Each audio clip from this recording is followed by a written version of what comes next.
સુરતમાં રત્ન કલાકારો માટે કામ કરતી અગ્રેસર રહેતી સંસ્થા DICF દ્વારા મહિલાઓ અને બાળકીઓના આત્મરક્ષણ માટે સુરતના વિવિધ વિસ્તારમાં ફ્રી કરાટે ક્લાસ શરૂ કરાયા હતા, જેમાં કરાટેની ટ્રેનિંગ સંધ્યાબેન દ્વારા આપવામાં આવી હતી। સુરતમાં ગ્રીષ્મની હત્યા બાદ મહિલાઓ અને બાળકીઓ માટે આત્મરક્ષા ખૂબ જ જરૂરી જણાઈ આવી હતી, ત્યારે સુરતમાં DICF દ્વારા સુરતના વિવિધ વિસ્તારમાં કરાટે ક્લાસીસનું આયોજન કરવામાં આવ્યું હતું, જેમાં મહિલાઓ અને બાળકીઓને નિઃશુલ્ક કરાટેની ટ્રેનિંગ આપવામાં આવી હતી। રોક ગરબા ક્લાસમાં મહિલા દિવસના શુભ પ્રસંગે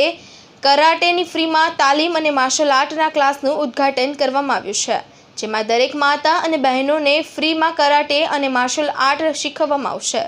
ડાયમંડ ઇન્ડસ્ટ્રી કરિયર ફાઉન્ડેશન દ્વારા વિનામૂલ્યે કરાટે અને માર્શલ આર્ટના ક્લાસ શરૂ કરવામાં આવ્યા છે। વધુમાં આયોજક મયુરભાઈ ચૌહાણે જણાવ્યું હતું કે આ ક્લાસમાં મહિલાઓને કરાટે મહિલા ટ્રેનર દ્વારા જ આપવામાં આવશે અને આપણે બધા જાણીએ છીએ કે થોડા સમય પહેલાં જ આપણા શહેર